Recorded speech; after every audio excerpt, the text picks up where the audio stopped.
फरीदा बार पुराया बैसना साईं मुझे न दे। फरीदा बार पुराया बैसना साईं मुझे न दे। जे तू एवें रखसी जियो शरीरों ले। हडसन दरिया दे कंढे आज़ाद फिजा विच जिथे पंछी आसमान विच तारियां ला रहे ने, चार चफेरे फिजा दे विच एक आज़ादी दा रंग है। पाकिस्तान दी आज़ादी दी 70वीं याद नूं मनाउण लई इकट्ठे होए वीरां भैणां नूं बहुत बहुत मुबारक। इस गल दा ध्यान रहे, एक वो पंछी हुंदे ने जिन्हां नूं भावें सोने दा पिंजरा मुहैया करवाया जाए, उन्हां नूं खालस घिओ दे विच कुट के चूरी खवाई जाए, पर उस नालों उस आज़ाद फिजा दा पंछी किते बेहतर हुंदे, क्योंकि वो गुलामी कबूलन तो इनकारी हुंदे। 70 साल पहला पाकिस्तान दी होंद अज जिथे असी इस दिन नूं सांझे तौर ते मना रहे हैं, क्योंकि सिख कौम साडे सामने भी इहो जी अपॉर्चुनिटी सी 1947 दे दौर च, पर साडी नाअहल लीडरशिप, अहमक लीडरशिप, जिस दी नीति नूं एक उर्दू दा शेर बयान कर दे, वो वक्त भी देखा तारीख की घड़ियों ने, जब लम्हों ने खता की सदियों ने सजा पाई। असी उस मौके नूं गवाया।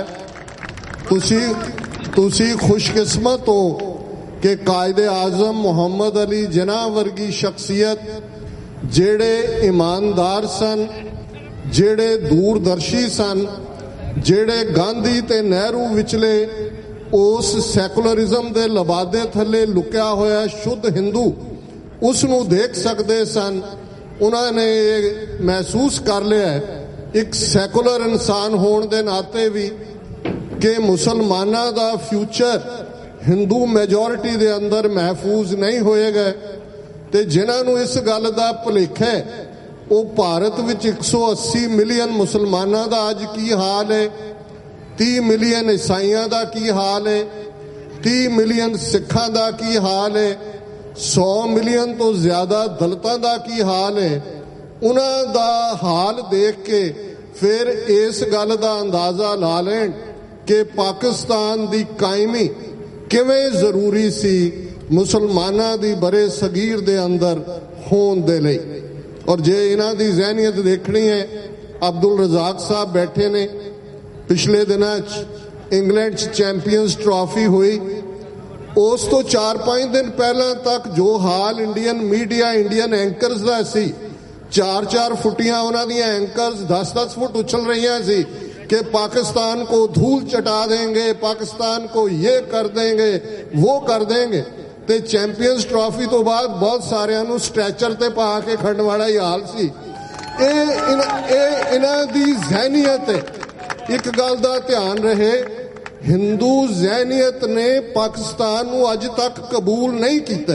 ये जदों अखंड भारत की गल करते हैं, इन्हां दे सामने Pakistan, Afghanistan, Sri Lanka, Burma, Indo China, Nepal, ये सारा और जो कुछ नरेंद्र मोदी कर रहे हैं, तो कोई भुलेखा नहीं होना चाहिए कि पाकिस्तान कितना जरूरी सी, कितना अहम सी। अज तुहाडे कोल मुल्क है, इन्होंने जंगा तो बाद जंगा कीतियां, 1948 पानी दी जंग किवें हेडवर्क्स बंद कर दिते, अज उही कुछ इंडस वाटर ट्रीटी नाल करना चाहते ने।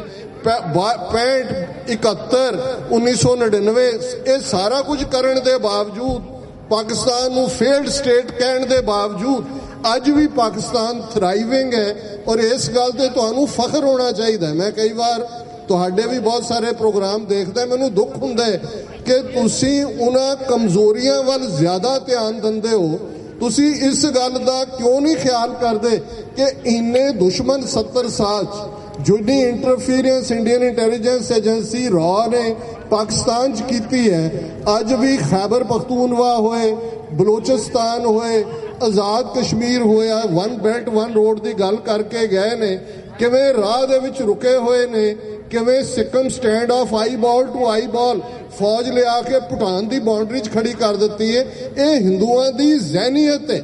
ਔਰ ਇਸ ਗੱਲ ਦੇ ਲਈ ਜਿੱਥੇ ਡਾਇਸਪੋਰਾ ਪਾਕਿਸਤਾਨੀ ਕਮਿਊਨਿਟੀ ਦੀ ਕੰਟਰੀਬਿਊਸ਼ਨ ਹੈ, ਮੈਂ ਸਮਝਦਾ ਵੀ ਇਨਰ ਚੇਂਜਸ ਹੁੰਦੀਆਂ ਨੇ सोसाइटी दे विच, करप्शन भी है, होर चीज़ां भी ने। साउथ एशिया का सब का ही ये हाल है, पर मुल्क का प्यार। और मैं अज जदों पाकिस्तान का झंडा अपने हाथ च होल्ड कीता, मैनूं ये फखर महसूस हुंदा है भी घट्टो घट साडे लई हा दा नारा मारन वाले, साडे लई प्यार करन वाले, जिन्नी इज्जत अज भी एक सिख दी पाकिस्तानी करदे दुनिया च किते नहीं है। भावें असीं लड़े भी हैं, साडे तकरार भी रहे ने, भरा लड़दे हुंदे ने, ये भरा आपस लड़दे भी ने, लेकिन क्योंकि तुसीं भी ईमानदार हो, तुहाडा फेथ भी उस यकीन दे उत्ते खड़े, उस तौहीद दे उत्ते खड़े जिसनूं अलामा इकबाल ने कहा सी कि फिर उठी आखिर सदा तौहीद की पंजाब से,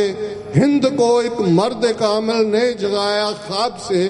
असी तौहीद दी सांझ नाल बजे हुए ते खालिस्तान दी तहरीक, बहुत बार अज भी साडे मीडिया दे दोस्त पूछ रहे सी कि खालिस्तान दी तहरीक कित्थे खड़ी है, ते मैं कहा जी जिहड़ा टाइम एंड स्पेस है ये तो रब दे हवाले है, ये अल्लाह ताला दे कोल है, कदों की होना। असी सारे हुक्म नूं मनण वाले लोग सबसर्विएंट है रब दे सामने।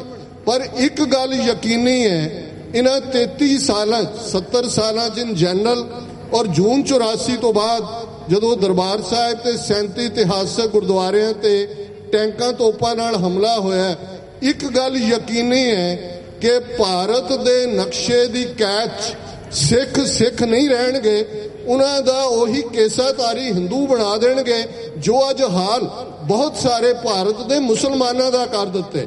और अज जदों असीं इत्थे इकट्ठे हैं, मैं बेइंसाफी करांगा जे मैं कश्मीर दे उन्हां बहादुर लोकां नूं याद ना करां जिन्हां ने अज उन्हां दे बच्चे बच्चियां, उन्हां दे स्कॉलर, हर कोई बाहर सड़क ते उतर आया, आज़ादी आज़ादी आज़ादी।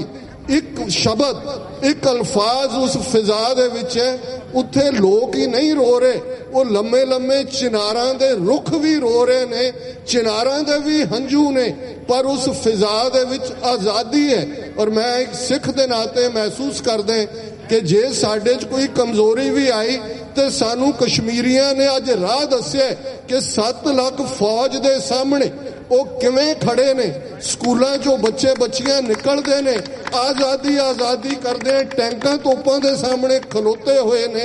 ये आज़ादी दी स्पिरिट है। तुसी खुशकिस्मत हो, तुहाडे कोल एक खूबसूरत मुल्क है, दुनिया भर दे विच पाकिस्तान दे रहण वालियां दा डायस्पोरा है।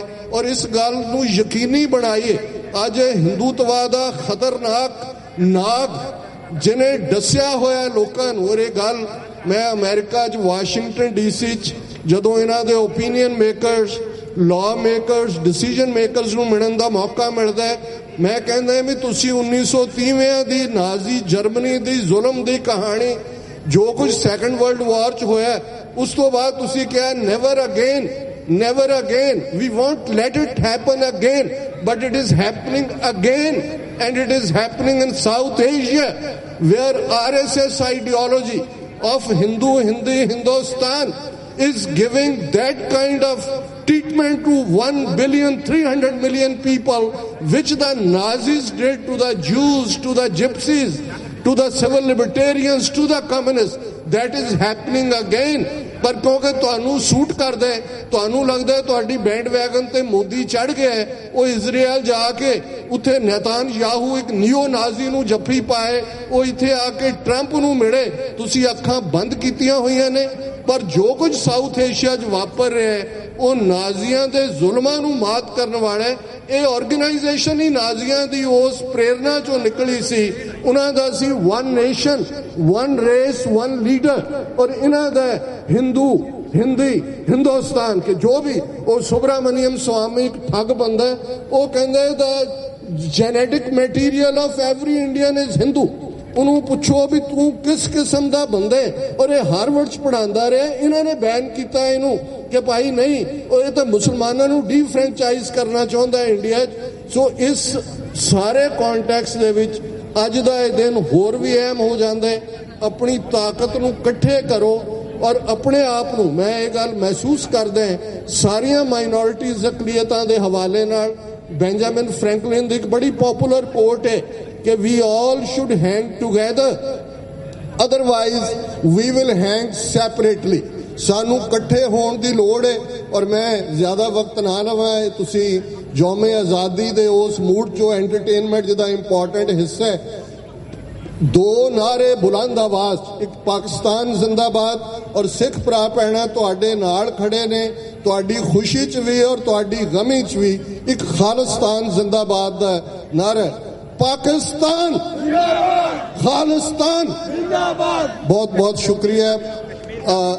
कश्मीर बनेगा पाकिस्तान, हाँ कश्मीर बनेगा पाकिस्तान। और मैं खास तौर पे American Pakistani think tank Malik साहब, राजा रजाक जी, मैं समझदा भी जिन्नी टायरलैसली ये काम करते हैं, अज पहली बार अज की शुरुआत हुई है और हौली हौली मैं इन्होंने कह रहा सी भी पैड पै जाए तो फिर पक्का हो जाता है। अज शुरुआत है, अगले साल इस तो भी वध रौनक होएगी।